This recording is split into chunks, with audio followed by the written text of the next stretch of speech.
and the South Pacific countries. From 2005 to 2014, he served the Ministry of Higher Education and was later appointed as the Special Advisor to the Minister of Higher Education Malaysia. Dr. Abdul Razak began his career as a solicitor with the firm Battenberg and Talma, serving international business groups operating in Vietnam and Laos. He then returned to Malaysia, served as an academic, and was later seconded to the government of Malaysia, where he served the National Economic Action Council, NEAC, of the Prime Minister's Department as a consultant to the Special Consultancy Team on Globalization. During his tenure there, Dr. Abdul Razak was responsible for developing various national strategies in mitigating the impact of globalization. The centerpiece of Dr. Abdul Razak's accomplishments over 20 years of public service is his excellent breadth of knowledge and expertise in public policy, strategy, international affairs, globalization, and political advisory. So, with that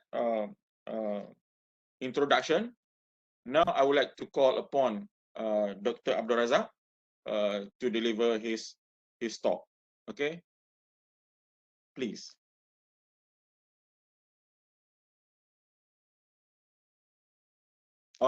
Doctor, I think you mute your. Thank you very much, Dr. Azam, and thank you very much to UUM for hosting this.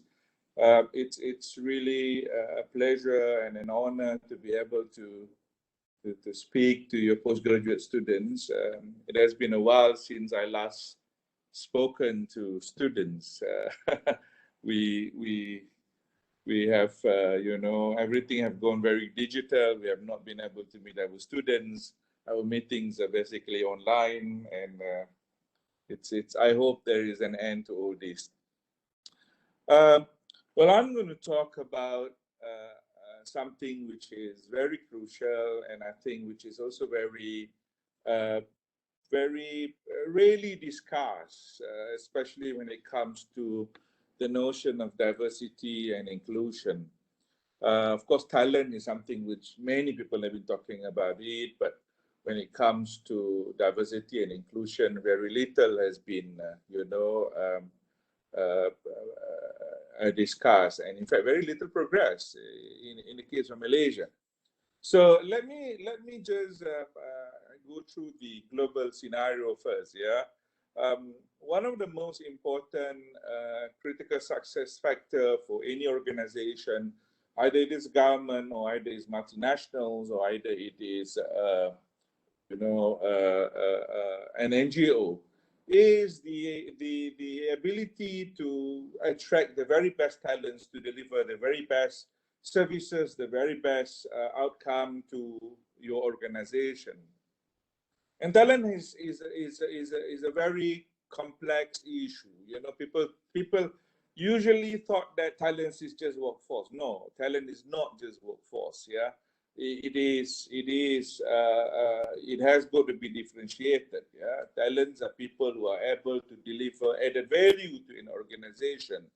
People who are not only very intellectually stimulating, but extremely very creative, and people who can actually give a new dimensions and give a new perspective to the kind of tasks that they are being assigned to do. And I think in the case of global firms, talent acquisition is one of the most critical agenda in the progress of and in the development of the firm. It is pertinent to understand this because, you know, without strong talents and without strong pool of people who can actually deliver differentiation from your other business competitors, you are not heading anywhere. So that is why a lot of top global firms are spending a lot of money to acquire the very best talents and to search for the very best talents. You know, most of these firms, they don't have any more practices like an interview where they put up an advertisement and, you know, they call for an interview. It's always based on search, especially when you come to leadership positions and senior managerial positions. So the search process is where, you know, you find people who most fits the requirement that you want. So this search process is complex and is a big business, and there are many agencies that are dedicated to only do search exercise. So it's important for postgraduate students, for example, you know, to understand that the search exercise is one of the best way to you know, identify talents in the future, currently and also in the future. So if you just put up your CV, if you are not in touch with the search firms and etc., you might not be able to really get the attention of you know, the companies or the corporations that you wishes to serve. And one of the things about Thailand is that you don't care about the gender, you don't care about the religious background, you don't care about the race, you don't care about many other things. You know, the only criteria is basically your ability to add value, your ability to provide a new direction, your ability to come up with, you know, comprehensiveness in terms of perspective. You know, so if you look at multinationals or unicorn like Gojek, for example, or Spotify or Netflix or Grab. Grab is a classical example. It's actually a Malaysian company. You know, it first started as My Taxi in Kuala Lumpur, founded by a Harvard-trained gentleman, Anthony Tan. The father owns Tan Chong Motor, Tan Chong, yeah, the distributor of Nissan and others. You know, so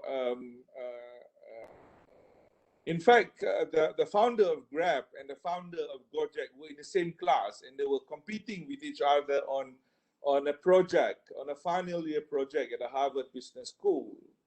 So when he came back and he wanted to set up an application that can address the issue of getting taxis in a more efficient way. So they set up My Taxi, and when they wanted to grow, in fact, the father was not very supportive. It was the grandmother and the mother who lent him the money.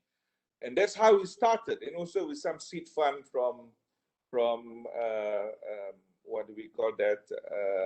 Not MDEC. There's another institutions, SME Corporation. So all these people are young. They started what they call startup.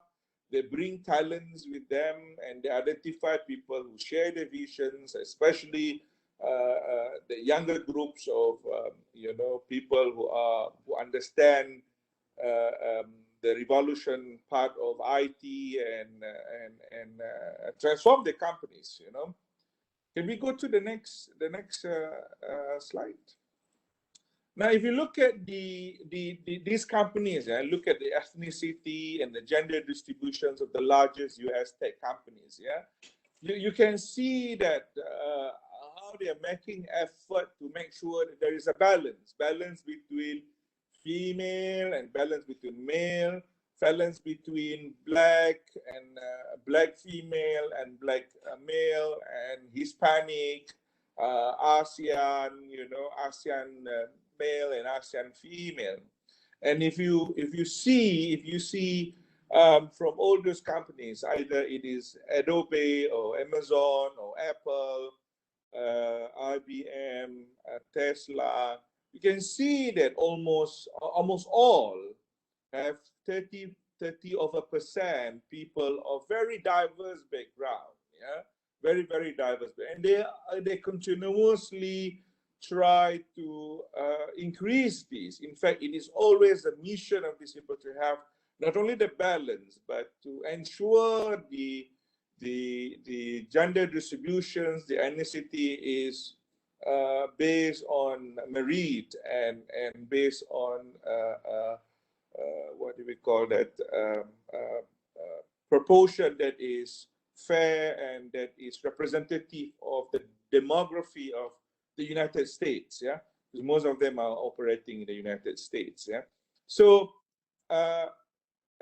and if you look at the way that these people manages these, they continuously produce the diversity report and the inclusion report to update the policymakers, to update their clients, to update the global business community on what are the efforts that they have been doing to ensure that they are a company that celebrates talents from diverse background and talents from every part of the world. Interestingly, they have, and in many countries, especially in the United Kingdom, in Germany, in Sweden, in the non-American, yeah, the other Western Hemisphere, they have got this equal opportunity policy in place where everybody have an equal opportunity, irrespective of your race, irrespective of your disability, for example, you know, irrespective of your gender or your sexual inclination, you know. So globally, the best companies in the world embrace diversity in a very serious way. And from all these statistics, what we can learn from all these statistics is this, that diversity matters, inclusion matters. The ability to incorporate all this in your business ecosystem will present your company as a very progressive company, you know, and this actually is very favorable to shareholders and investors. The investors are really very keen to look at whether you have the very best talents and where do you source your talents and whether your talents is being represented in the company adequately in senior level management, in leadership management. Most of these, there's another point that I need to emphasize from all this data is that if you look at the 20 most progressive technology company in the world, 15 of them have got CEO who are either who are Indian, who were either born in India or born in America. So you just imagine, you know, most of these IT-related companies now are led by non-Americans or even Americans, but non-white origin. There are many Iranians at the forefront of leaderships in many of all these, like Uber, for example, is led by Iranian. Adobe is led by Iranian, you know. Google is led by an Indian. So this reflects that the global firms are really working very hard to search for the very best people, irrespective of where you come from and your nationality, to provide leaderships of the company and to provide scientific advancement to their company. Next. Gojek. Can we go to that Gojek? Gojek was founded by Nadim Mukarram. Nadim founded it when he was in the final year of the Harvard Business School as a final year project. This is the thing. One thing that I must mention to you is that in those universities, in Harvard, in Sloan, or in MIT, or in all the Ivy League universities, the KPI of the professors and the KPI of the faculty is no more your publication. Nobody look at your publication, you know, nobody look at all this. They look at how many startups you manage to produce in that particular class of, let's say, 2022, for example, you know. So they look at whether you can actually nurture a group of entrepreneurs, high-tech entrepreneurs, we can actually bring the idea out from the Harvard Business School and get it to become a unicorn in a matter of 5 or 10 years, you know. So the way performance is being measured is very different now. But we continue to be in our system where, you know, everybody are just so focused about publications and not about output in the real sense. Yeah? In the case of Gojek, when Nadine Mukarram first set up, he was very frustrated with you know, what happened in Indonesia. For him to get to one place to another place, from one place to another place for a meeting, he can't even schedule 2 meetings in a day because of the massive traffic jam. So he introduced this Gojek where, you know, you use the application to order motorcycles. He first started with motorcycles. Now Gojek is a delivery services. They put up an application for a digital banking license, and Grab too, you know. Look at the number of people who are, the average age of our Go troops is 28 years old. So these are all very young people. 41% of the non-tech jobs and 31% of the Gojek leaders are women. You see how significant is the number of women in the business system? And you look at the number of nationalities of those people who are working for Gojek, despite Indonesia is a very, you know, a very nationalistic country, yeah, a very patriotic country. So it's a manifestation of how Gojek has changed.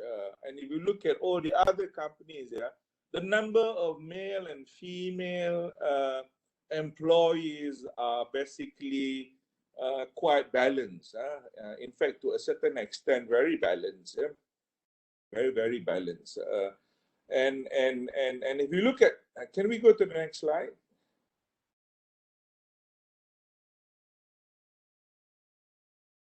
If you look at example of Google, you can see that you know, from 2019 to 2020 in the diversity report, you can see that how they are trying to make progress in terms of, for example, leadership representation. You know, if there are more white male representative, they're trying to reduce that by, you know, at least 1 or 2% in a year, or probably in a matter of 2 or 3 years. You know, so all these are efforts that clearly manifest on how people are really in search for very good talents and in search for a very good leadership from a very diverse background to provide, you know, value to their company. Next. Next, yeah. Now let's go back to the Malaysian scenario. Unfortunately, you know, I have a bit of a problem in getting data from some of our private sector because the composition of races and the composition of gender and also many other aspects of diversity and inclusion is not available in their annual report, you know. Dr. Reza, Yes. can I interrupt a little bit? Is it okay if you turn up the volume a little bit more? The volume. Okay. Sorry. Can you hear me now? No, I think it's better. I need to put it nearer to me, I think, you know. Now, if you look at the government offices, for example, you know, these statistics reflects very clearly the missing.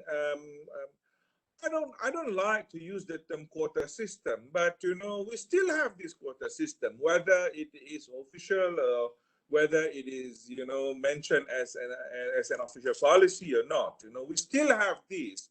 That you know, our our system is very much based on racial composition. Yeah. And from I cannot put the statistics here because the statistics is actually quite fragmented in the sense that there are not many available in the annual report of the GLCs. But I can say that from my extensive experience with the Malaysian GLCs, the non-Malays are very, there is a glaring absence of non-Malays in Malaysian GLCs, except probably Khazanah, but even Khazanah, the very top leadership, except the board of directors, but the rest, you can see that there is a glaring absence of the non-Malays. And if you look at the Malaysian universities, especially private public universities, most academics in the public universities are of the Malay race, and this is also happening in the private universities. Most of those are teaching in the private universities are the non-Malay. So this is actually very worrying. You know, we have got a dual system, the system where the very best Malays are in the public university, the very best non-Malays are in the private university. Where do we go about? Where do we move forward from here? You know, so the diversity and inclusion, for example, are never an important employment criteria between the Malaysian civil service. I mooted the idea quite recently of having at least at the PBT level, at the council level, at the Kerajaan Tempatan, which is the third government, to have at least 20% non-Malays in the system, and it was not received very well by government bureaucrats. You know, the same thing too when I mooted the idea of having more places for people with special disability, special ability, not disability, special ability, you know, the OKU, Orang Berkelainan Upaya. Yeah? We don't have a special quota for these people, not in university, not in the government service, not in the PBT, not even in the GLCs, you know. I inquire why, for example, people of different ability cannot work for PLAS, for example, as toll collector when they can actually contribute to and become a very productive workers in such what do we call a business. Yeah. So the thing about what is happening in Malaysia is actually very segregated, very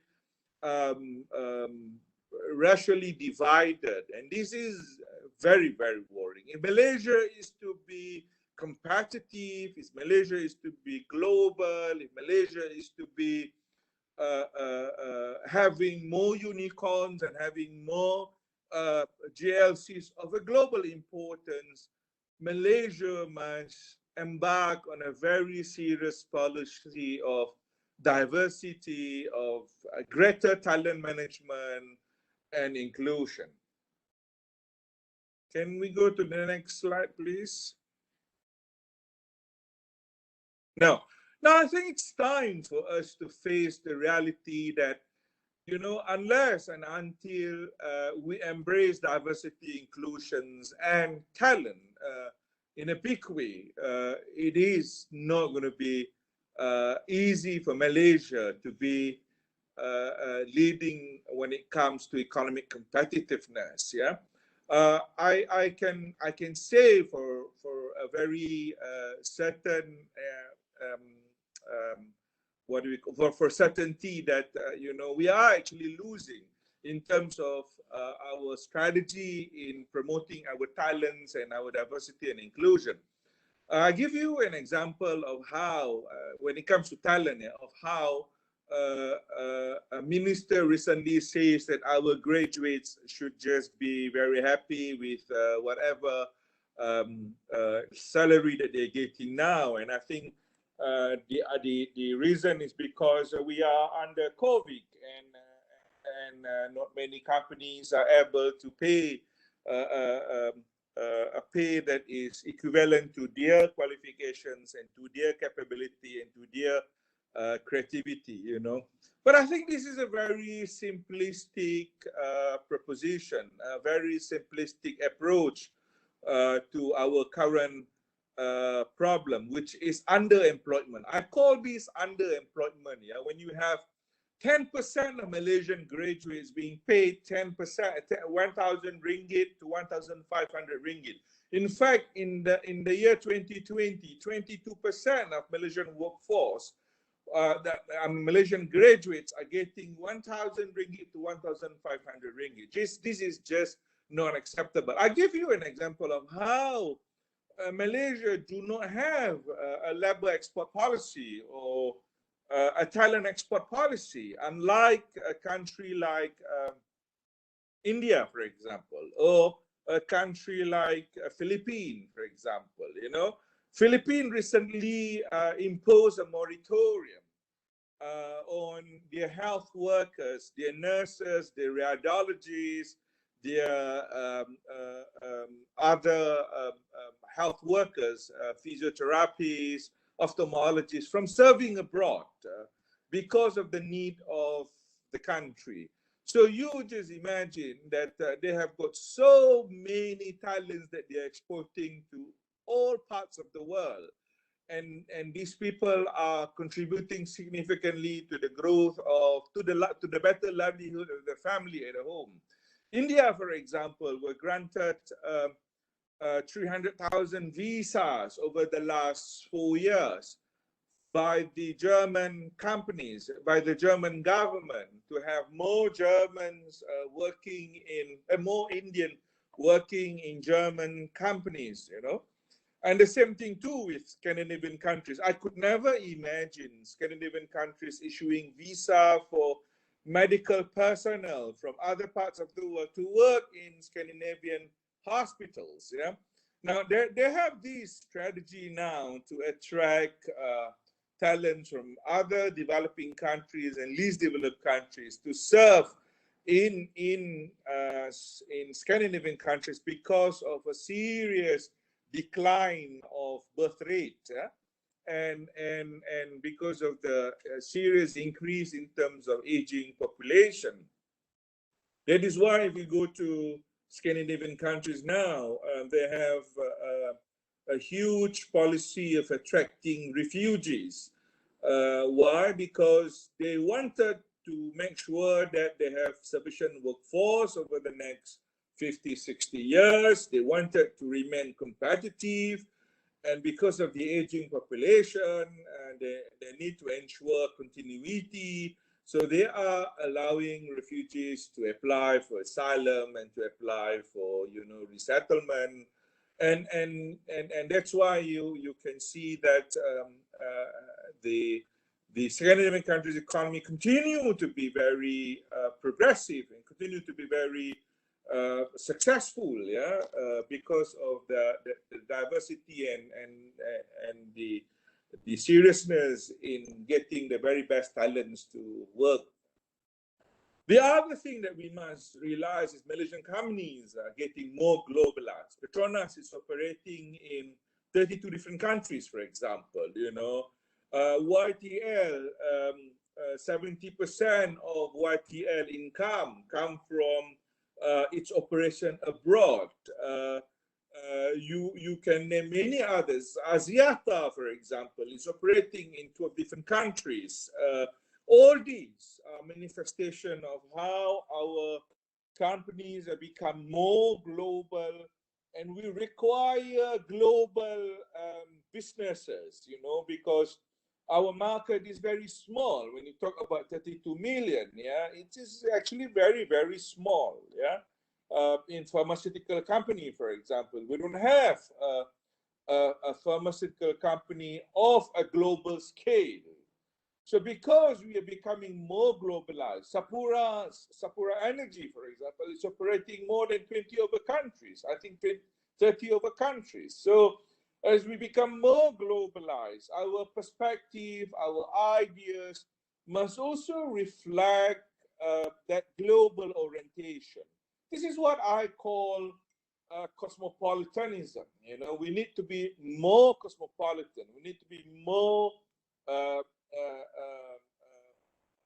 global in our perspective. And I think this is the thing that we seldom realize. We thought that, um, we don't have to operate in a very globalized environment. Everybody that joins Petronas, for example, especially when they are into the offshore businesses or the midstream businesses, they have to operate in a very extreme environment, like in Iraq, like in Sudan, like in Chad, you know.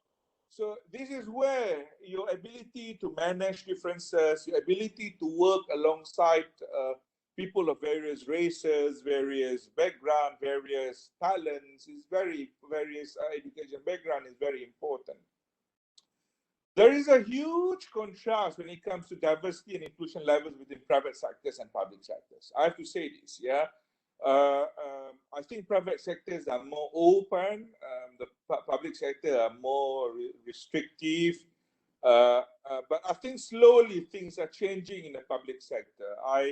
I remember when the government wanted to, have this program of cross fertilization program between PTD and the corporate sector in Malaysia, you know, where the government servants are being exposed to the corporate world, and the corporate people are being sent to work in the government agencies to gain experience on how government works, how government think, you know, because whether you like it or not, the private sector have got to deal with the business of government. They are the regulator. Regulation keep changing, and you need to understand how the public sector works. A couple of years ago, one of my counterpart, a special advisor in the Singapore Ministry of Education, when I wanted to visit Singapore and I wanted to visit him, he was telling me that he has left the position. So I asked him, I said, are you being transferred somewhere else? No, he said, I'm being seconded to China to be in one of the China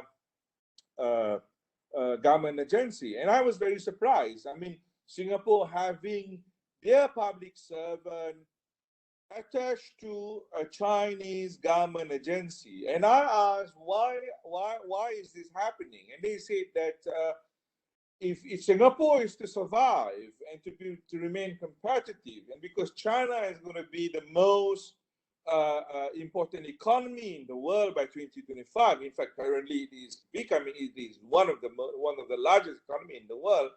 There is a need for the Singaporean civil service to understand the Chinese decision-making process. So you just imagine how progressive certain governments are when it comes to, you know, exposing their public servants to ensure that they have the necessary knowledge in dealing with the future bureaucrats and the future government of China. So I have yet to see this happening in Malaysia. When I was in the ministry, I did work some talent exchange program between Ministry of Higher Education with the World Bank, where I sent some of my junior officers to be attached to the World Bank for a couple of months, and also to the IMF, and also to many other international agencies, for the very reason that we think that their global exposure and their global understanding of global trend is crucial in shaping the future directions of Malaysian human capital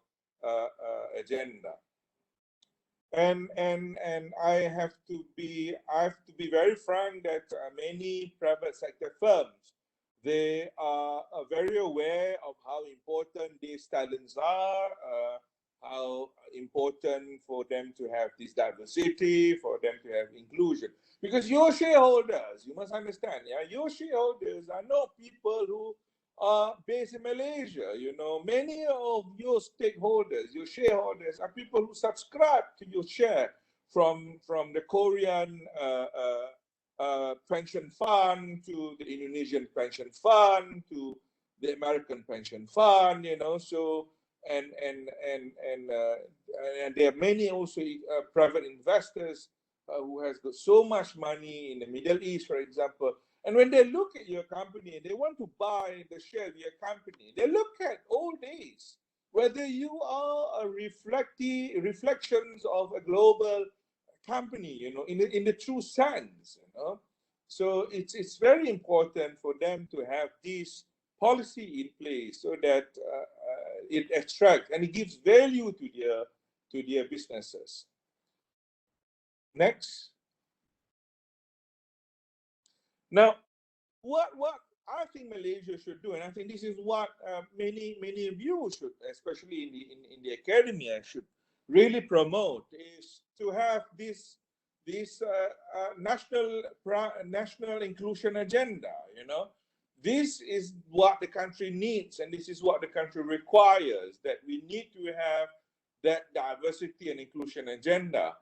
And I can tell you that, you know, especially young talents who are graduating soon with postgraduate degrees and etc., you know, they will find it a reality. This is going to be a reality for them to have to find difficulties in getting the jobs, not because they are less clever, not because they are less creative, not because of their ability to, you know, present themselves in a pleasant way, but because of certain construct in the mindset of the public sector and also to a certain extent the private sector. For example, you know, the Chinese are more comfortable working among the Chinese, you know, the Indians are more comfortable working among the Indians, and the Malays are extremely comfortable working among the Malays. And if you look at Sabah and Sarawak, for example, you know, they have a policy like, you know, Sarawak first and Sabah first, you know. And I think I'm actually very worried about all this political rhetoric.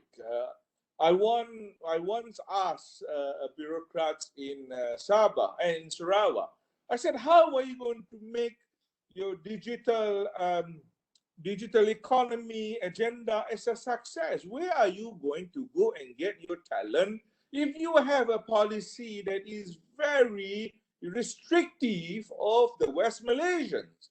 Not only the West Malaysians, but, you know, people from other parts of the world. If you're a West Malaysian, you want to work in Sabah, you want to work in Sarawak, you must have a working permit. You have to renew your working permit on a yearly basis. You have to they must advertise first to make sure that you know, they try to get local workforce first before they go and get someone from outside. All these are a move which is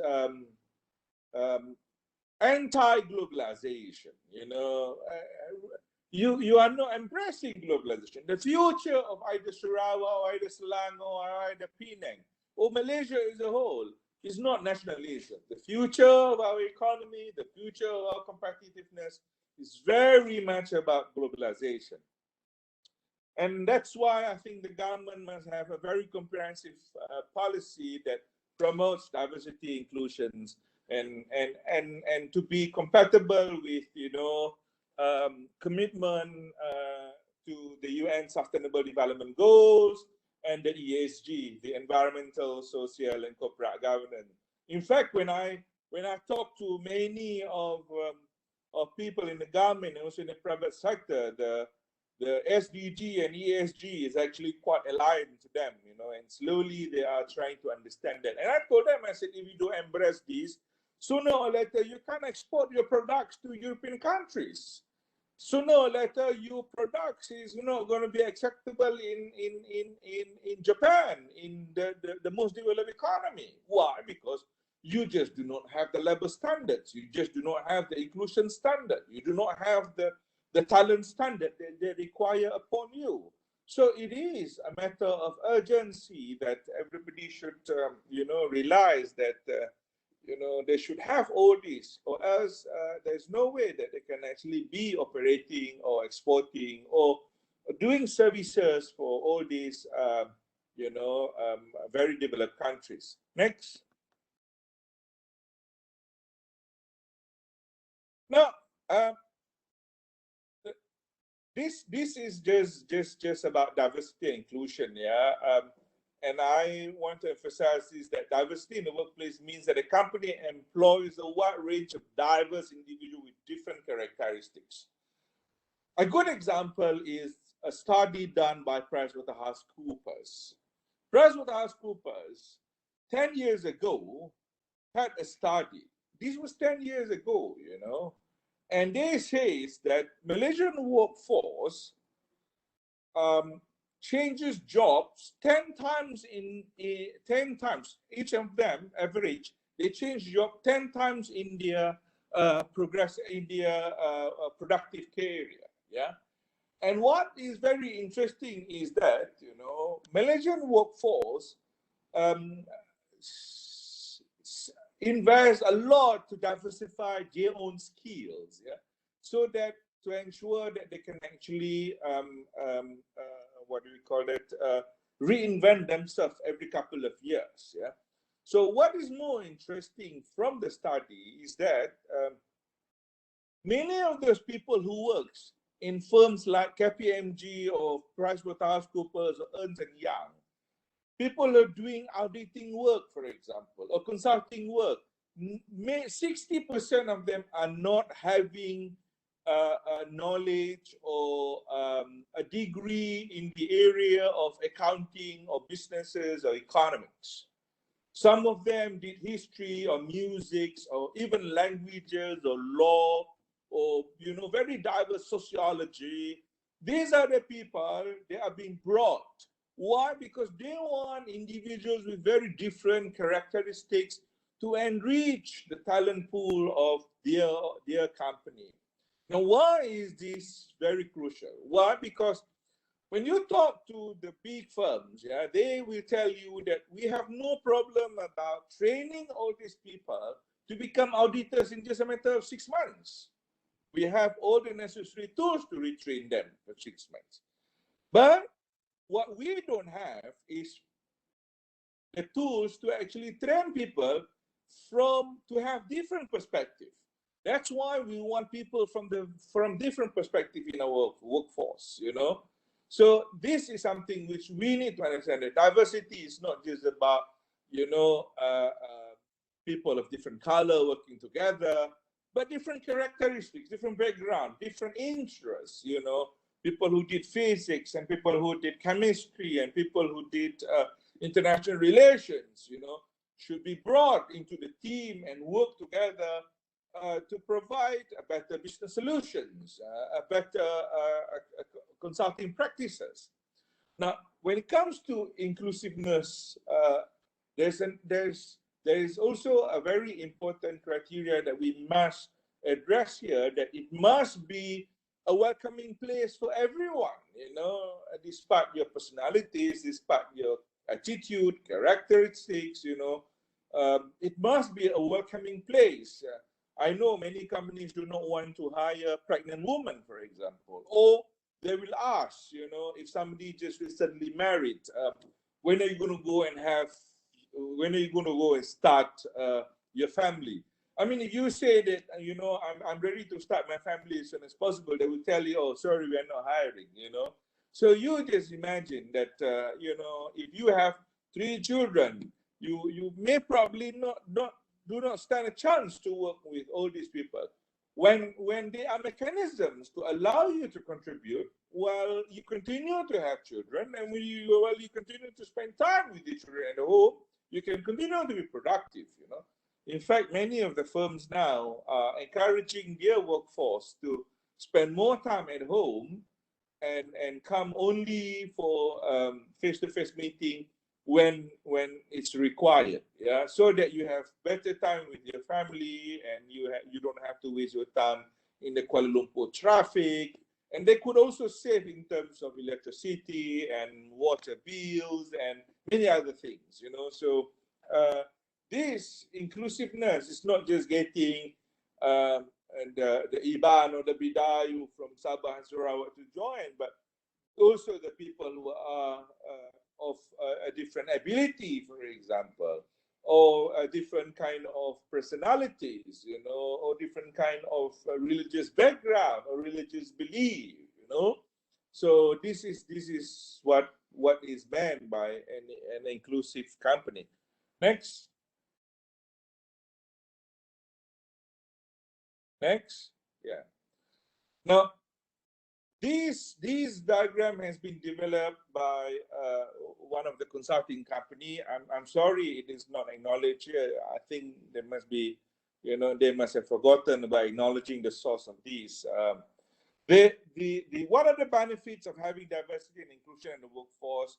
You have higher innovation, you have faster problem solving. All these are manifestations of why a company should really embrace diversity, inclusions, and why this will improve, you know, significantly your business practices. Yeah.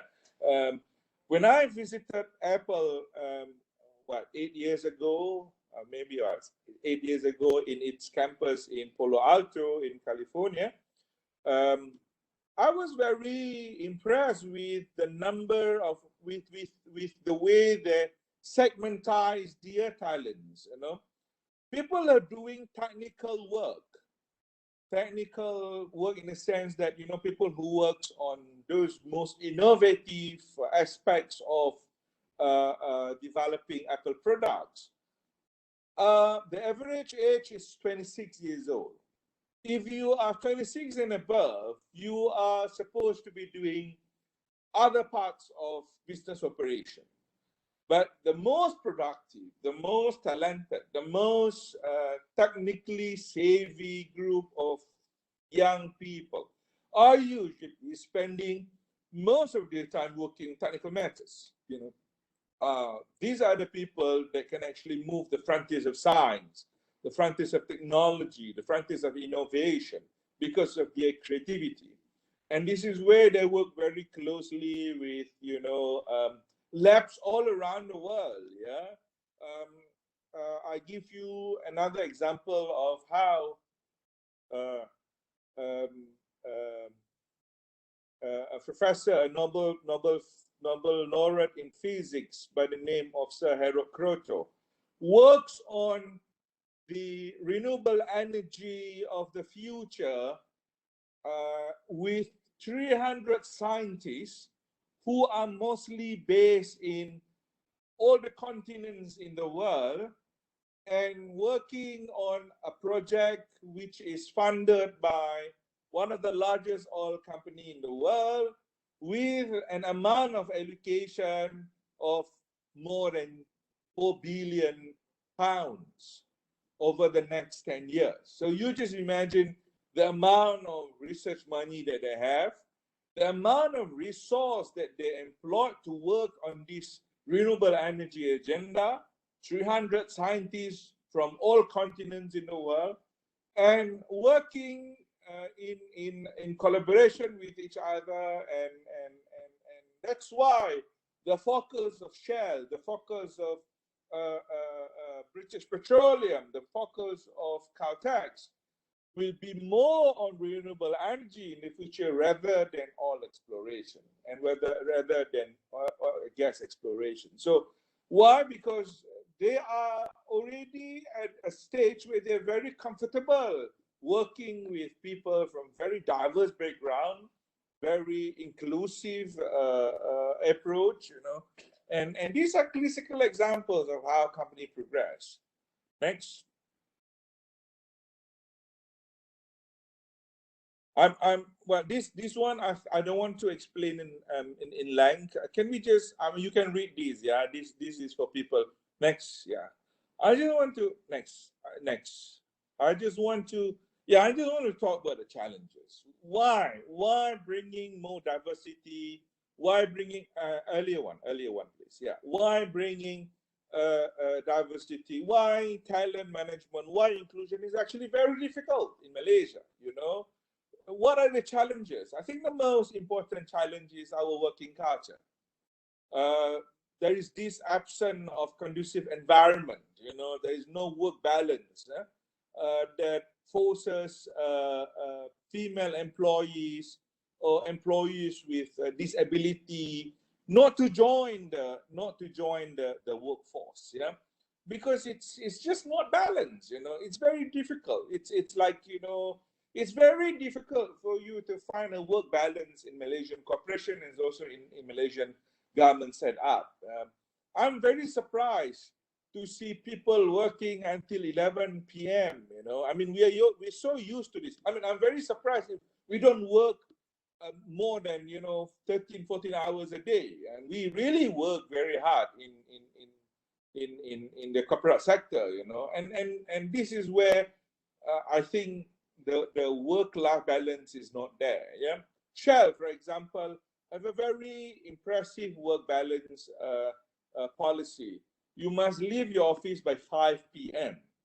and you need to do other things after 5 p.m. You know, but in Malaysia, in the government, for example, you know, in some ministries, if you go back at 7 p.m., if you go back at 8 p.m., you're seen to be like, you know, not working hard enough, you know. So this has actually posed a lot of uh, um, challenges. Yeah, many female employees, because they have children, they think that it's very difficult for them to divide between taking care of the children and family and also contributing productively to their employer. Second is, I think, the lack of political will. When we talk about, equal opportunity policy, nobody wants to embrace this. You know, it's actually very unfortunate. When we talk about a more inclusive policy, when we talk about celebrating diversity, people will be very, you know, concerned. You know, I when I first joined the university in I can remember in 2000, I think, you know, from the corporate sector, I was mandated to lead a school, a business school in Sabah. What happened was I brought in some of the very best graduates with first class honors, and they happened to be non-Malays. And I remember I was called by the Deputy Vice Chancellor of Academic Affairs and also the registrar, and asked me why am I bringing a number of non-Malays into the system. I said, I'm more concerned about making sure that the very brightest teachers, the bright Malays and Chinese and Indian, rather than not addressing that, you know. So you can imagine that, you know, if you are to have that kind of, you know, progressive attitude, you will be, you know, seen as against the status quo. Yeah? So this political will, just look at our Malaysian cabinet, for example, the representative of the non-Malays, the other ethnic groups, is actually very imbalanced. Yeah? And I think this needs to be corrected. This is not the kind of diversity that we should celebrate, bearing in mind that Malaysia is a very diverse, very progressive society. The other aspect is because I think indifference towards the diversity needs. You still have university libraries without access to people who are disabled, for example. You know, you still have university facilities without what do we call that? Kindergarten, for example. You know, you still have many private universities without a proper prayer room, for example. You know, I went to one private university in Malaysia. I'm not going to mention the name. And when I asked for a prayer room, and they told me that, oh, everybody prays in their own room. And I think that, you know, this is very peculiar, because even in Western countries, in some of the law schools in the UK where I studied, they provide a prayer room for the Muslim students, you know, and our Friday prayer, for example, is organized properly in a university hall, you know. So all these manifestations of indifference towards the diversity needs. Next. One of the biggest obstacles and one of the biggest challenges is our inability to manage differences. Many employers, they like to seek employees from the same race, religion, and gender. They just feel comfortable about it. They are not adventurous enough. They are not probably cosmopolitan enough, or they are not willing to probably learn, and adapt. And our inability to manage differences, our inability to manage all these is this cosmopolitanism is actually very worrying. Yeah, and I think the last is I think rewarding merely on years of service instead of quality of talent is very obsolete. It's very ancient. Quality of ideas must be measured by the not to be measured by the age of the presenters, but must be measured by the perspective and the quality of those ideas. So this is not happening when a young academic speaks in the Senate, for example, or when a young students challenge a professor in university, or when when a new recruit of a multinational corporations or business corporations challenge his immediate manager. This is seen as challenging status quo. I think this is very unfortunate. To the young graduates who are supposed to be going out soon, it's very important for you to challenge the assumption, to challenge the status quo, not to worry about people look at you with different kind of attitude or different kind of perspective. So I think only when you continue to be yourself, to speak for what you believe in, to promote ideas which are you think that are different from others, but of a different quality and of a different merit, you should not be worried. You should actually be, very happy to do that, because you must present that the difference in you that distinguish you from the rest. So I think the way we reward our workers through the number of surveys, through the number of anugerah perkhidmatan cemerlang, and not through innovation, and not through ideas, and not through contribution. I think it's very unfortunate. Now I'm going to stop here. I think I will give more time to question and answers. I think that's more rewarding. So you can actually ask anything that you feel like asking, no matter how sensitive those things are. Anyway, thank you very much, Dr. Azam. You're welcome.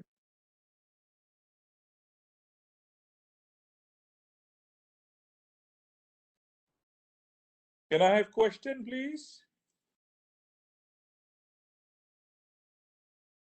Does anybody have any question? Anybody? So you can ask verbally, or you can type your question.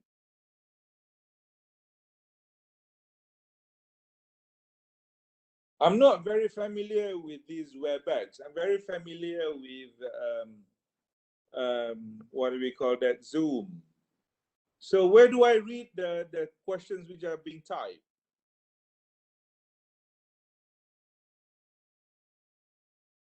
Actually, there is no type question here. Otherwise, I would be able to read it out for you. All right.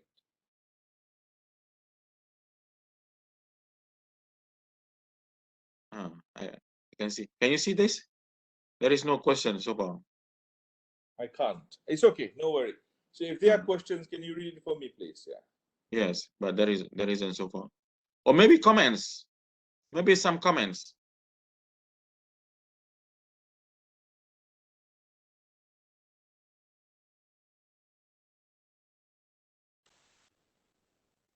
Let me tell you something about. I've got something to tell about Grab. Yeah, um, I've always been very impressed with Grab and how it has propelled to become a unicorn and to become one of the most profitable company in the world. Uh, when Andrew came back and he had this idea of introducing my taxi, and he didn't have money, despite coming from a very wealthy family, he borrowed money from his mother and also from his grandmother, and he got some money from SME Corp. I think about 400,000. Dato Hapsah was the one who gave the 400,000, if I'm not mistaken. And after developing the platform and it started to work, then he wanted to grow, but not even not even Malaysian banks were willing to borrow money to Grab, right? To Anthony and his partner. His partner is also a Harvard trained what do we call graduates, yeah. So that's when he went to Temasek and asked Temasek if Temasek is interested to invest. And Temasek invested, and they moved to Singapore. And look at how Grab has grown from just a taxi e-hailing company into a very sophisticated conglomerate. And Grab applied for a digital banking license in Singapore and has been given an approval, and also now is merging with another technology company in the US, making it a very large technology company. Now, a lot of all these people move out from the country in order for their talents and for their ideas and their creativity to be celebrated. This is actually very unfortunate, many Malaysian talents. We're talking about a million of Malaysian very best have stayed put in other parts of the world and refused to come back over the last 50 years because they think that it's very hard for them to to get into the system or even to be recognized. And this has to change, because how many more talents do we expect to lose, when a country requires all these talents to be very, very crucial in our competitiveness, in our economic competitiveness. Dr. Razak, actually we Yep. have two questions here. Yes. One question actually. I just saw just now. Do we have a specific talent policy apart from the establishment of talent core? We actually, the Talent Corporation is let me tell you a little bit about Talent Corporation. This is another thing that, when we first started this idea of knowledge economy, yeah, we were, the government launched a master plan on knowledge economy, and wanting Malaysian economy to shift drastically from manufacturing base, industrial base to a knowledge base.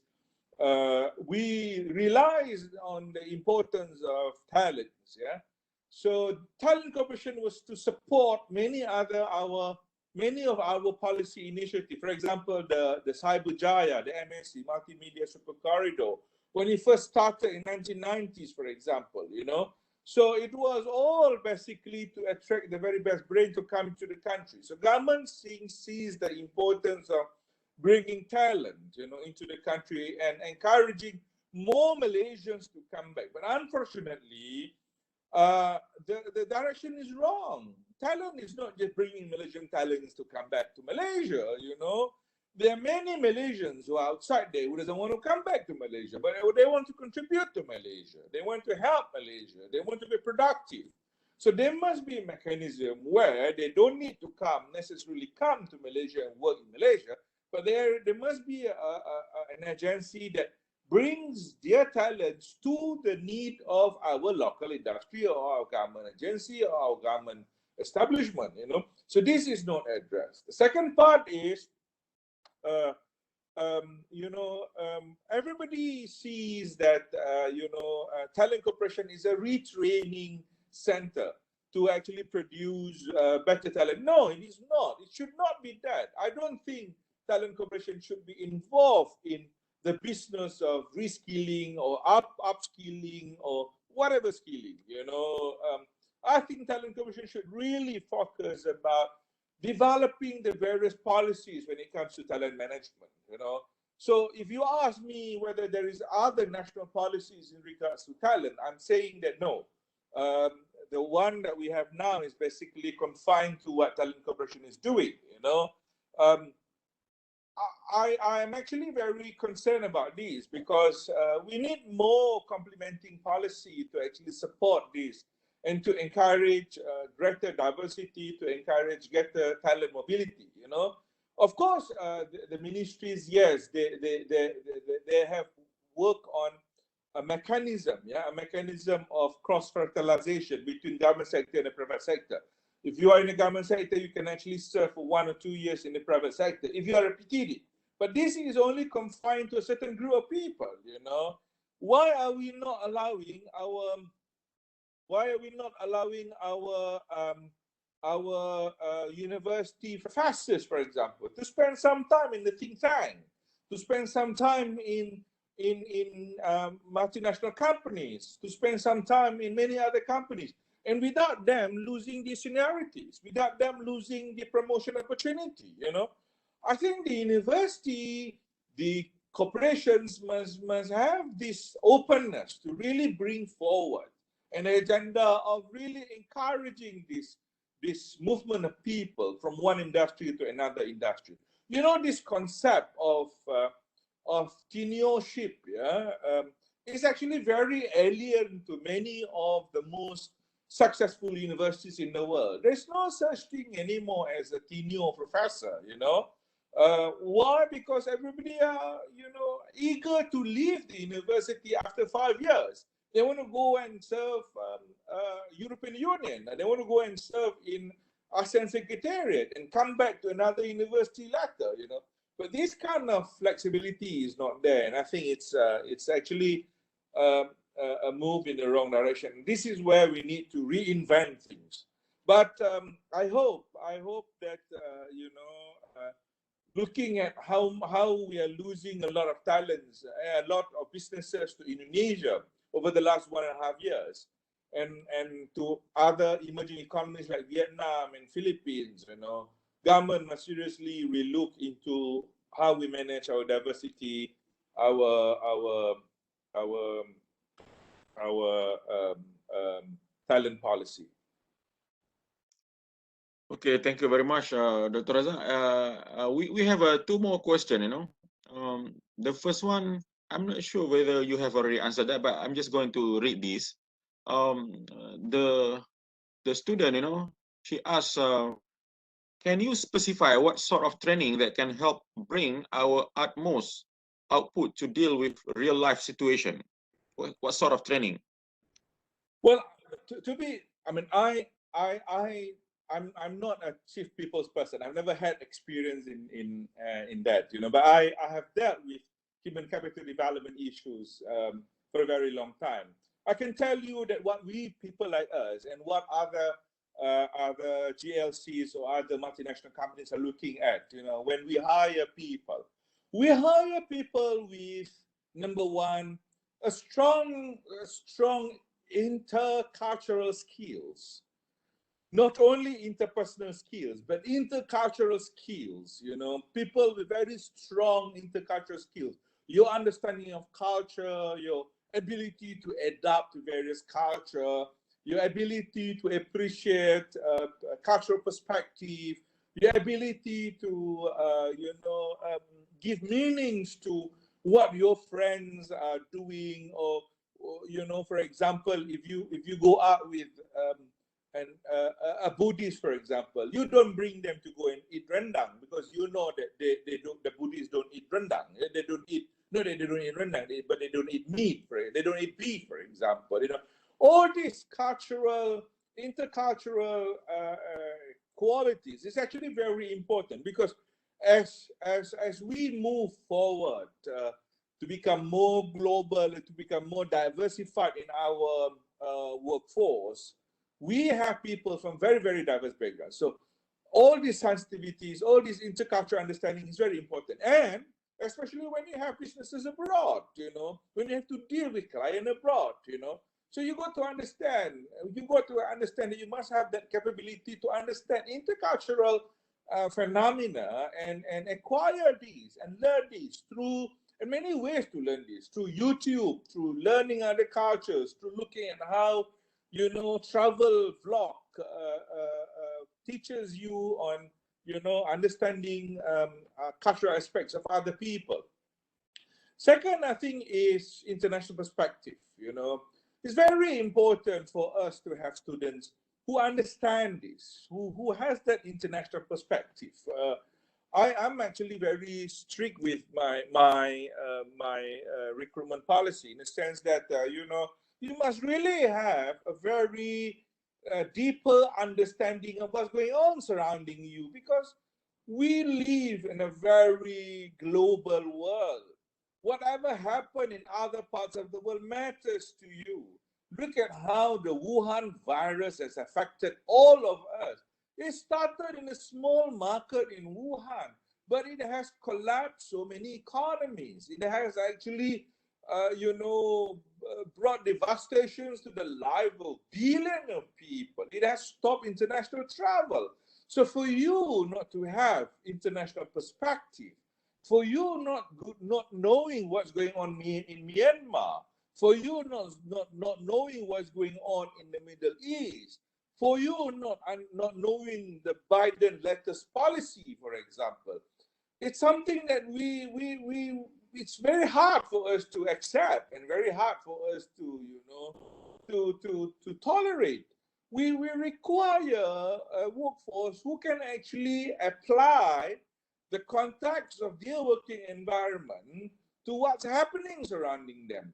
Now, let me tell you this, many of our corporations now have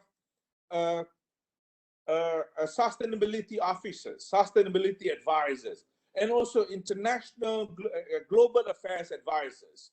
These are the people who will advise banks. These are the people who are advising multinational companies on market entry, on geopolitics, on political stability in the country that you're investing or you are exporting, on market entry, on latest policy in regards to market entry. So your understanding of international events and your international happening is very, very crucial. That you cannot give me excuses that you are not aware of what's going on in Indonesia. Indonesia is becoming the fourth largest economy in the world, and overtaking many other economies. And if you are not aware of what's happening in Indonesia and how they have already become very progressive and relaxing all kinds of trade rules and regulations to ensure more quality investment going to Indonesia, it is just not acceptable. Third is your deep knowledge in the subject matter. You must have a very fundamental knowledge to be associated with your discipline. If you are an economist, you must have a grounded understanding of economy. So all this, we expect you to diversify your knowledge, but at least your basic understanding, your skills like mathematics, your skill like statistics, for example, these are all very crucial skills. My area of expertise is international security. And I spend a lot of time trying to understand statistics, trying to understand sociology, trying to understand anthropology, because these are the very basis of understanding, behaviors of the terrorists, for example, policy making when it comes to counterterrorism, for example, And I think the last important quality and training that you should have is languages. Don't be satisfied with the command of language that you have now. If you only speak Malay language, you are going to be marginalized. If you only speak Malay and English, you are insufficiently equipped with the requirement of the future. But you must have another language, learn. Even if you don't master that language, learn. Either it is Arabic, or either it is Spanish, or either it is French, or either it is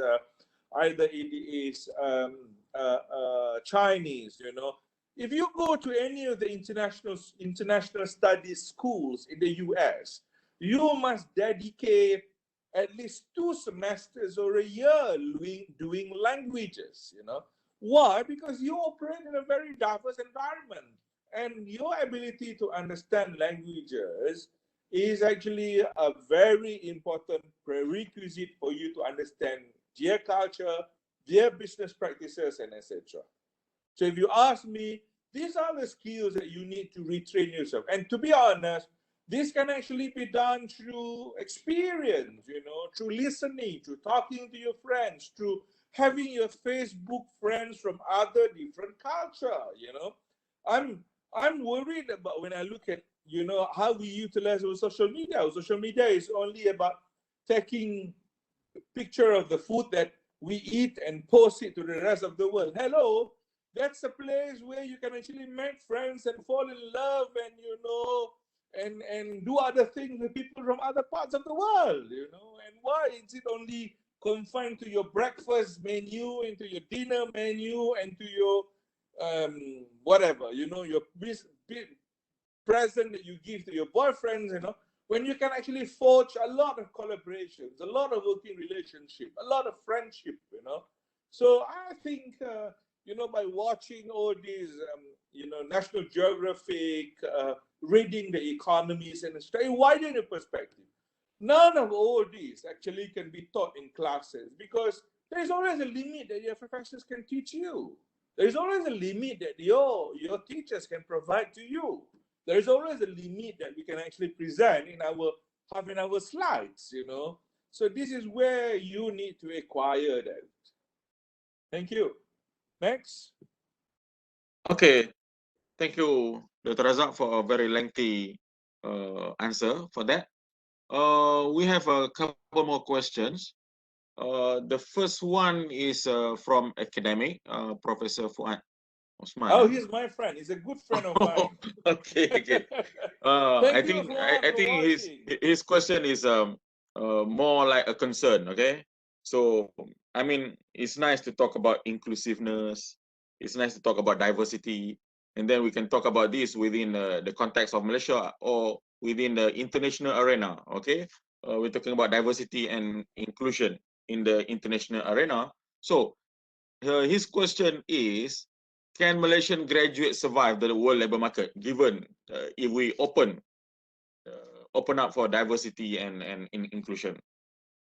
My answer to this is yes, and yes, and yes. We really have very, very good talents in the country.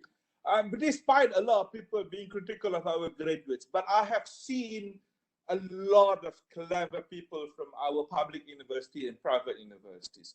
The thing about us is we always underestimate our own people, We always look down just because they speak little English, we say that they are not very good. But I think there are many good people who doesn't manifest themselves because our environment is very intimidating, very, very intimidating, And I think if you ask me, how do you explain this? We have got maybe 2,000, more than 2,000 Malaysian doctors in the United Kingdom, in a place in New York called New Haven and surrounding area in the US, New Haven and surrounding areas, Connecticut. We have more than 40,000 Malaysians in those areas. How do you explain that we have more than 20 over 1,000 Malaysian working in Doha in Qatar, and they are working in highly technical areas of specialization? They are pilots, they are nurses, they are doctors. In Saudi, there are thousands of Malaysians working in the hospital as nurses. In UAE, there are thousands of Malaysians working in the oil and gas industry in Oman, in Europe, in Denmark. I've met Malaysians working in Denmark as a regulator for Pfizer, you know. And if you talk about Indonesia, we have more than 40,000 Malaysian expatriates working in Indonesia. So there are a lot of potentials for us to explore globally. That's why I said we should explore our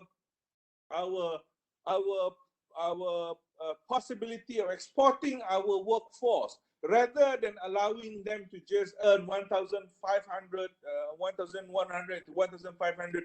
Why can't we have a state agency that sells their talent to other parts of the world, not necessarily moving to that part of the world, but they can work from Malaysia? Why can't we introduce working from Malaysia for global companies, for example, where you do all kind of works in this part of the world for global operation.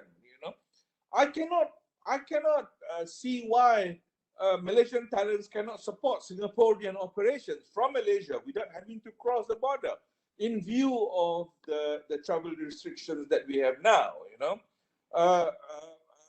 Dr. Fuad himself has been teaching in Timor-Leste, and these are Malaysian talents being utilized by the global community. I'm very confident that we have a lot of good people, who can actually have international exposures, who can contribute significantly at the international level. To be honest, a very conservative statistic says that there are more than 1 million Malaysian talents working abroad over the last 50 years, who didn't come back. So we have been subsidizing the West, in the sense that we continue to prepare very good students and getting all the straight A's and becoming very good in mathematics, in statistics in old days, going to their medical schools, and we pay for their medical education. And after that, they refuse to come back.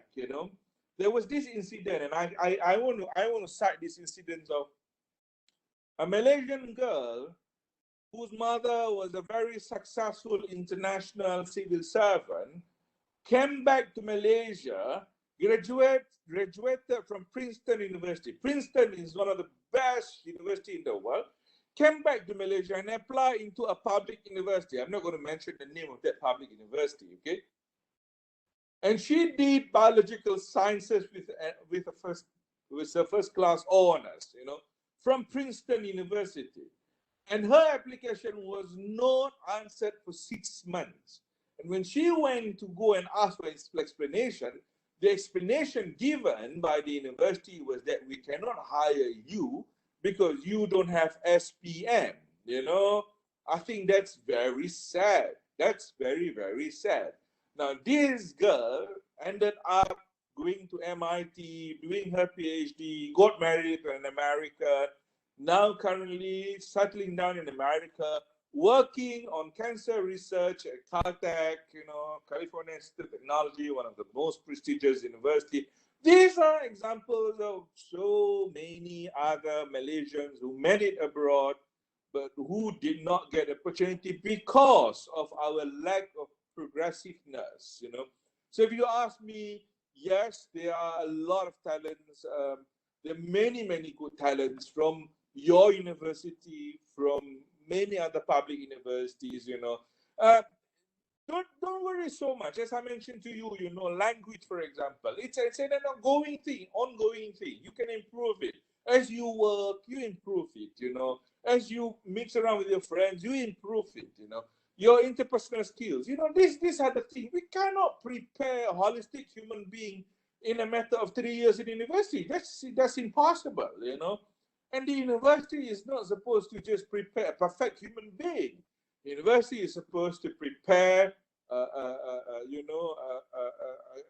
graduates who are balanced. We have a perspective of the subject that he's doing or she is doing, and some other generic capabilities, But the rest is a learning process, and we continuously learn and relearn, learn and relearn.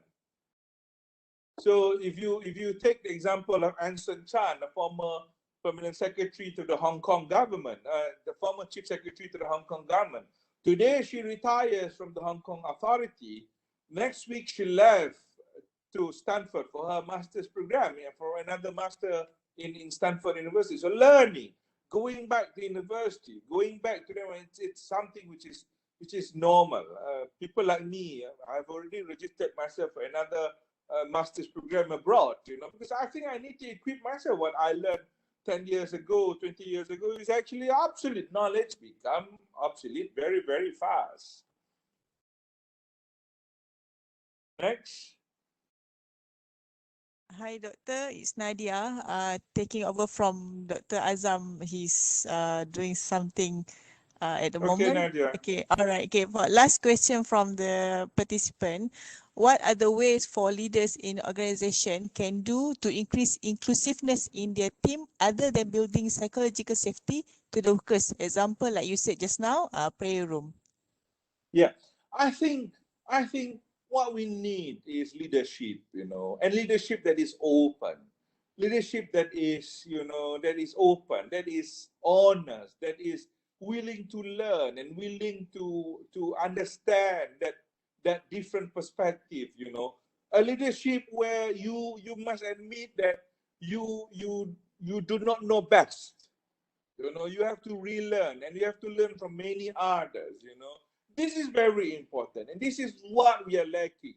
We don't have enough courage to say to people that, look, we we we we we have to improve. We have to learn. I have to learn. I have to be honest that my knowledge is insufficient. That kind of openness is very important. Very, very important. To be honest, there's so many young people now who are more clever than us, who are better than us, who are more knowledgeable than us, who are more technically savvy than us, who speaks better language than us. So you must understand this. Even though you are a CEO, you are a CFO, you are a chairman of a company, you must rely on the fact that you are always inadequate to deal with a very complex organization, to deal with a very complex business environment. Why? Because situation have changed. So this is a thing that we need to seriously address. We have to have a leader that do not believe in hierarchy, that believe in collaboration, that believe in cooperation, that believe in synergy, that believe in that that multiculturalism. What is the greatest strength in Malaysia? The greatest strength is the forgotten multiculturalism. I produce better advisory to my clients by having a greater multicultural workforce in my outfit.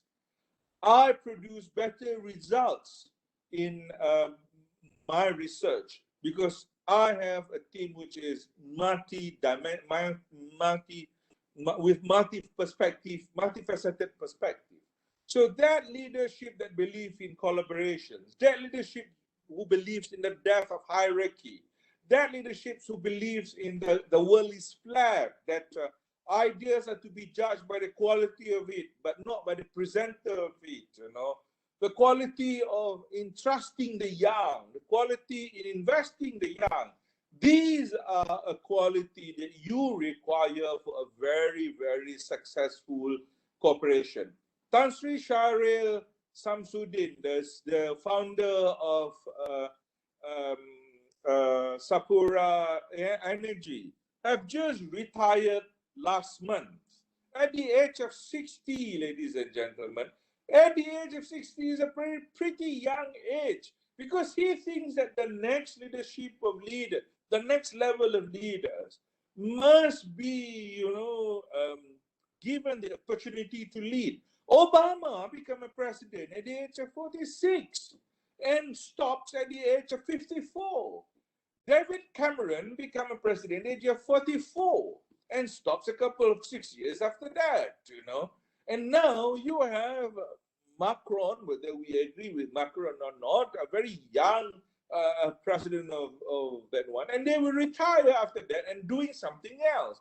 And you have got a very impressive woman, a lady chief minister, prime minister of New Zealand, very inclusive, very successful, very exemplary. Why? Because of their leadership qualities in them. And what are the leadership qualities in them? Openness, your willingness to be open, your willingness to learn, to be humble enough. But you know, I think we are a very feudal society, you know. In many ways, we're a very feudal society. If we are to say something to our bosses, it's always like, you know, tak sopan, and there is, I don't know, but I think we need to change. We really need to change, and I think leadership is the key to all these changes.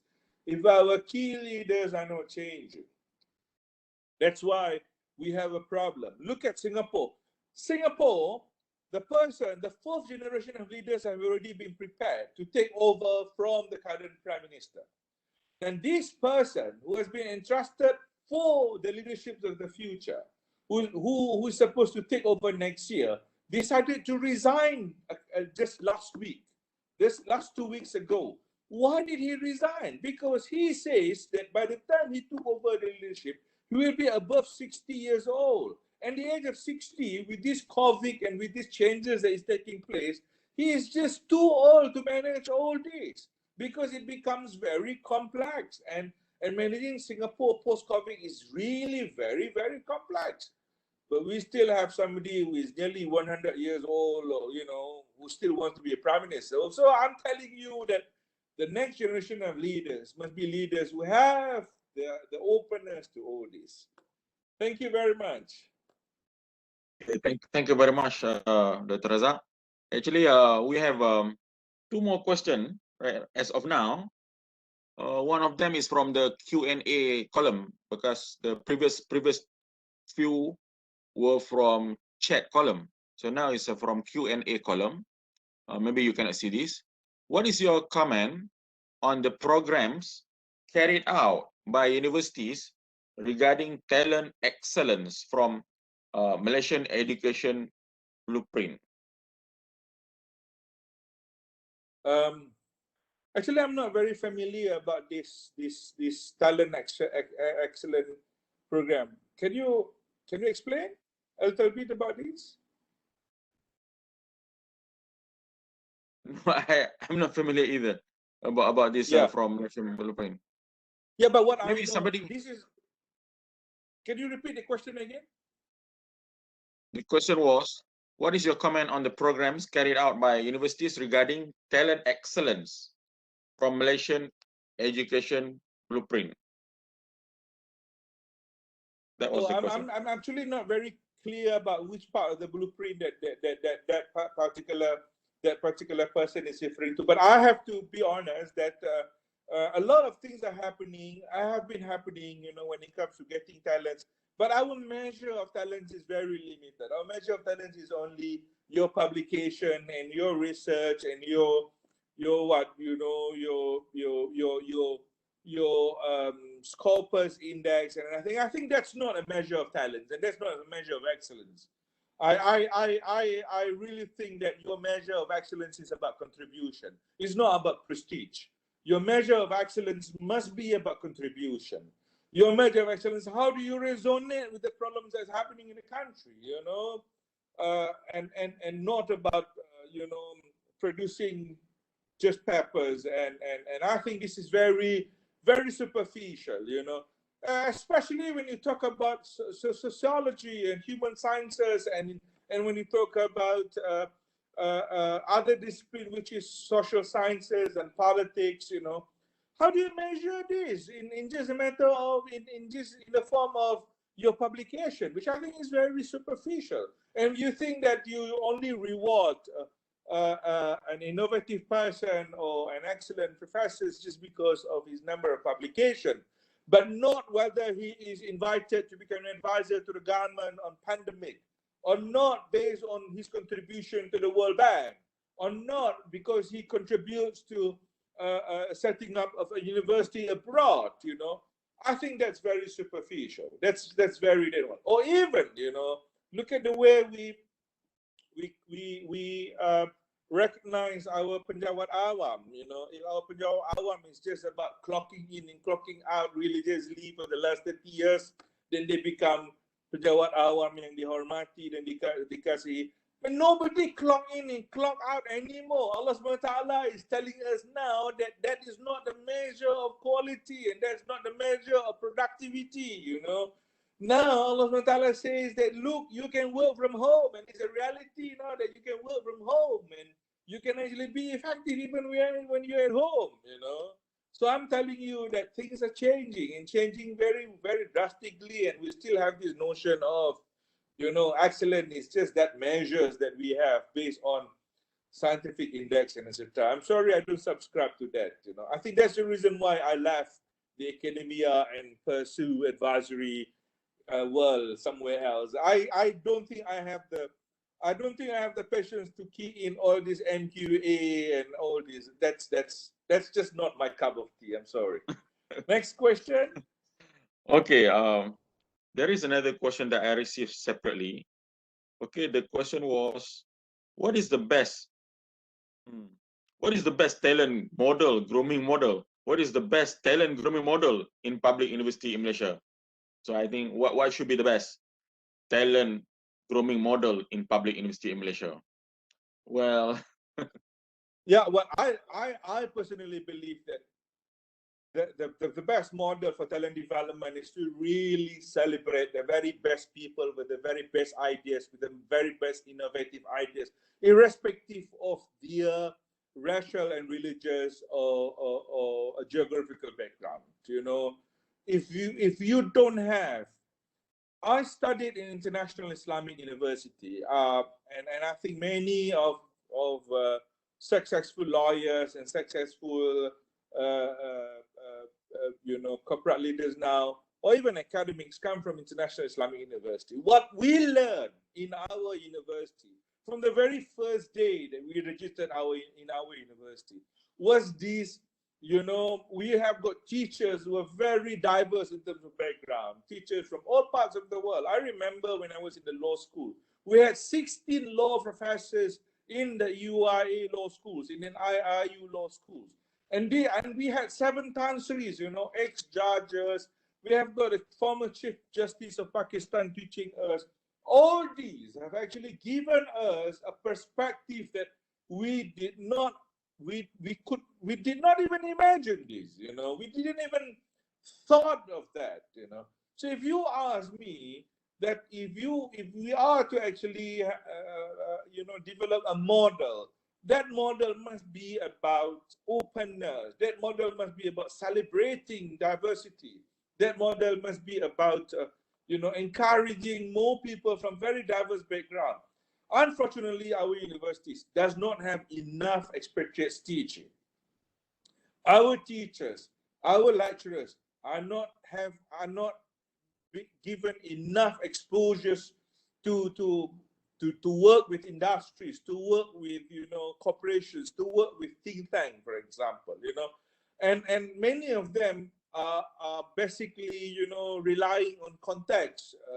But the university must have a proper structured way of doing this, you know, and make sure that this is an official policy of the university. So if you ask me, I think, in my honest opinion, you really require that equal opportunity policy, that diverse policy, that policy that promotes the very best ideas, the very best that one. And because of that, you really have to find those ideas. Quite a number of public universities increase in terms of their publication rate and quality because of the productive international students that brought in from Iran, Iraq. You know, these are all very, very good brain. You know, very, very good brain. And many other countries, Indonesia, for example. You know, but without us realizing, these people are not being encouraged to stay in the university. The first thing a PhD student in the university receives, if you're a foreign university student, is a notification that you have only 1 month after the expiry of your visa to pack your things and to leave the country as soon as possible, you know.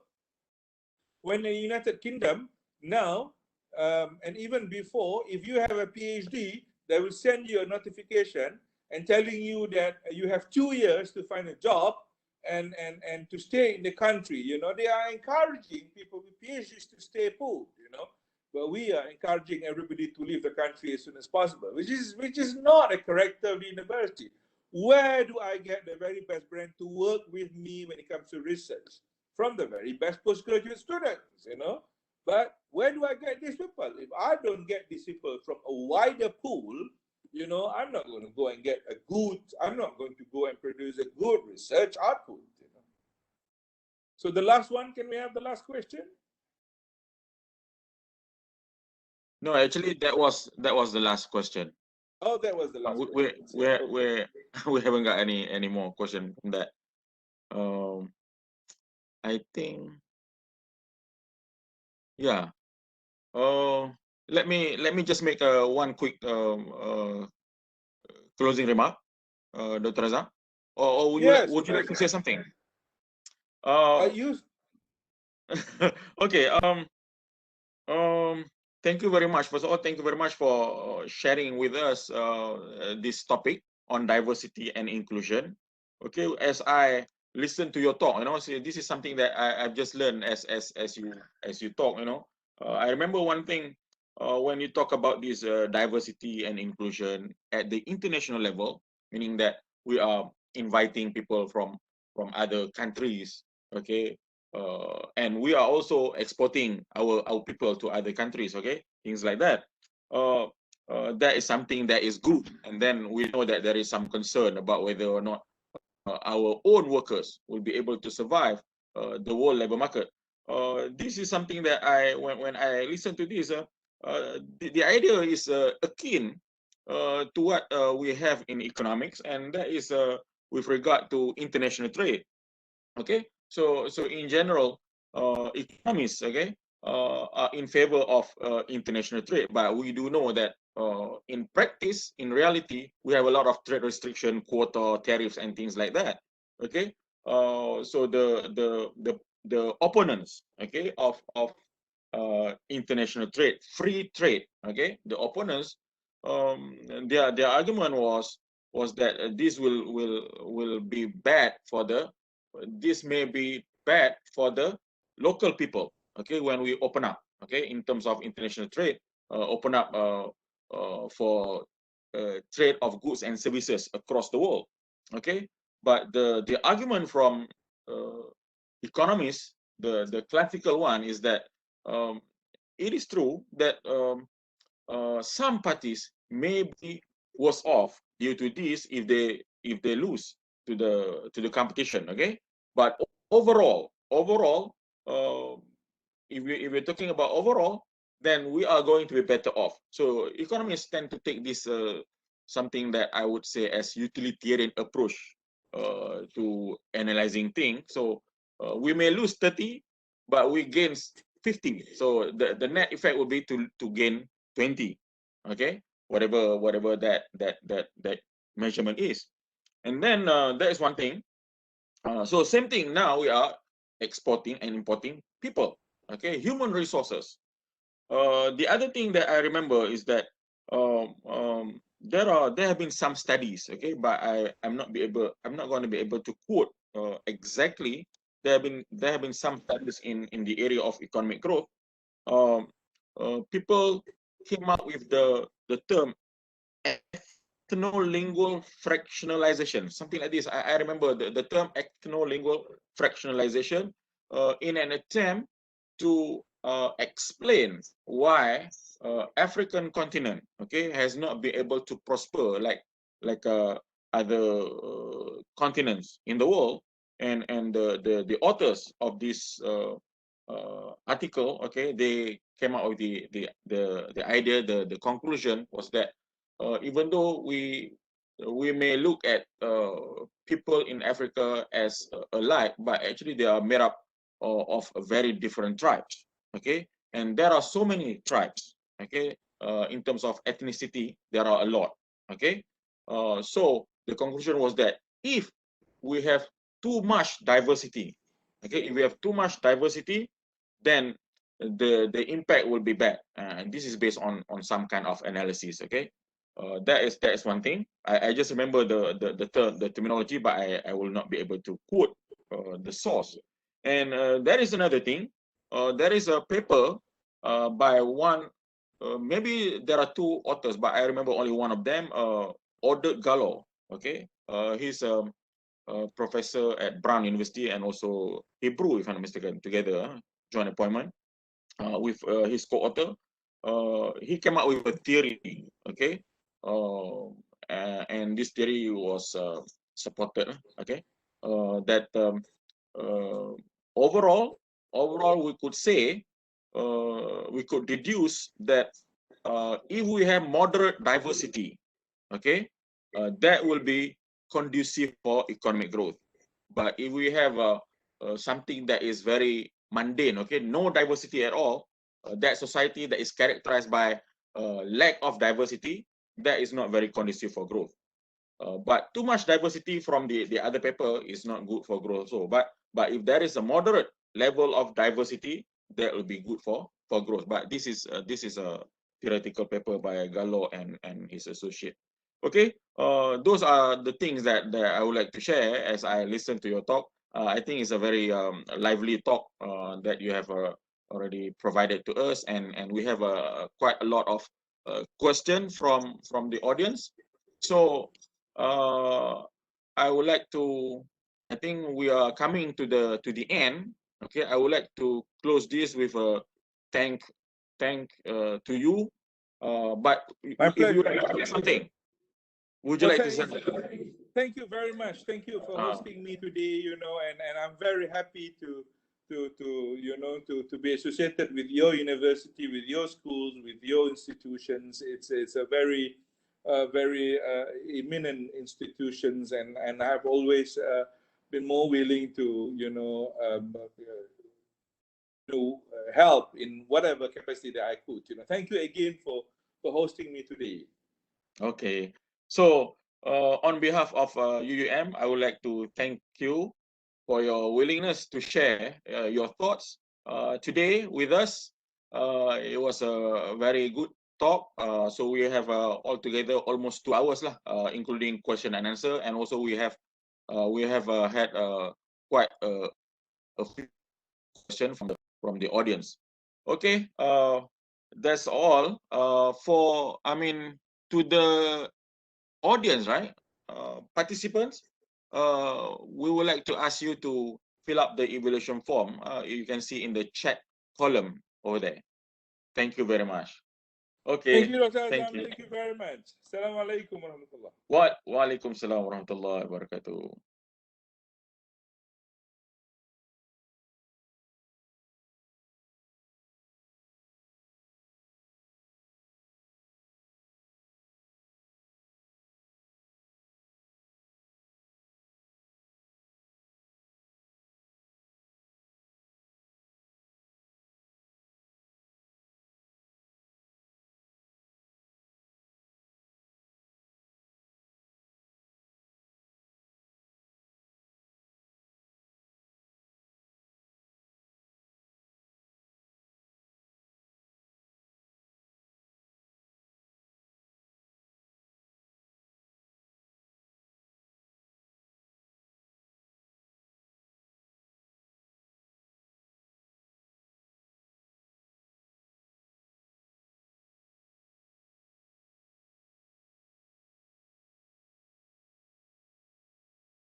Okay, thank you very much for to all of you and for taking part in this talk. Okay, so feel free to scan your attendance and fill up the form before you leave. Thank you.